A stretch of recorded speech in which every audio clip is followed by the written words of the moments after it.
Shalom Bapak Ibu Saudara yang dikasih dalam Tuhan. Puji Tuhan, syukur kepada Tuhan hari ini kita kembali ada di hari Minggu. Hari di mana kita beribadah kepada Tuhan. Hari di mana kita bisa yang disebut dengan sabatnya Tuhan. Saat di mana kita harus mengarahkan hati, hidup, dan seluruh keberadaan kita untuk kita tujukan kepada Tuhan. Nah, Bapak Ibu Saudara kasih dalam Tuhan,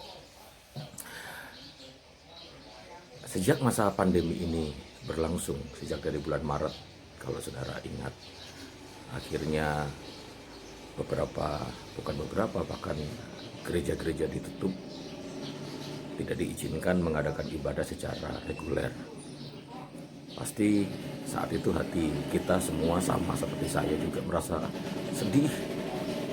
Mengapa kok sampai akhirnya kita tidak bisa beribadah secara reguler?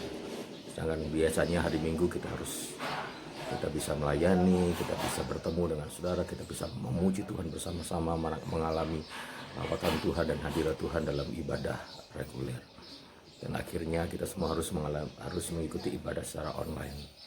Walaupun kita tahu ibadah secara online tidak mudah, ada banyak halangan, ada banyak tantangan, ada banyak membuat kita tidak konsentrasi dan lain sebagainya. Tetapi kita harus menyadari Bapak Ibu Saudara kasih dalam Tuhan, bahwa ibadah itu bukan sesuatu hal yang berbicara tentang liturgi, bukan berbicara tentang ritual keagamaan. Ibadah itu berbicara tentang keadaan hati kita. Ibadah itu berbicara tentang hal yang krusial, yang penting buat kehidupan kita, buat pertumbuhan iman kita, buat kedewasaan kerohanian kita. Nah, oleh sebab itu, Paulus pernah menyampaikan kepada Timotius, latihlah dirimu beribadah. Jangan ikutin dongeng-dongeng tahyul gitu kan, dalam 1 Timotius 4 ayat 7. Artinya bahwa akan ada banyak filosofi dunia yang bisa memerenggut pemahaman, pemikiran, cara bertindak kita, nilai-nilai dunia itu melalui hal-hal yang kita tahu seperti layaknya dongeng-dongeng, tahayul dan lain sebagainya. Latihlah dirimu beribadah. Artinya kita harus terus-menerus melakukan ibadah. Kita harus terus-menerus mengerjakan ibadah itu.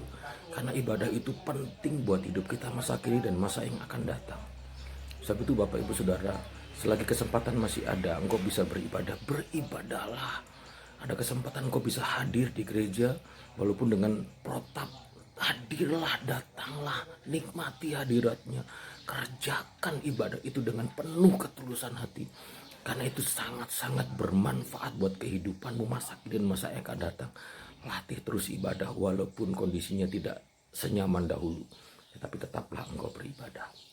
Puji Tuhan Bapak Ibu Saudara, kiranya Tuhan Yesus memberkati dengan pesan Tuhan hari ini, dan kita semua tetap punya antusias untuk beribadah kepada Tuhan. Selamat beribadah, selamat menikmati hadirat Tuhan. Happy Sunday, God bless you all.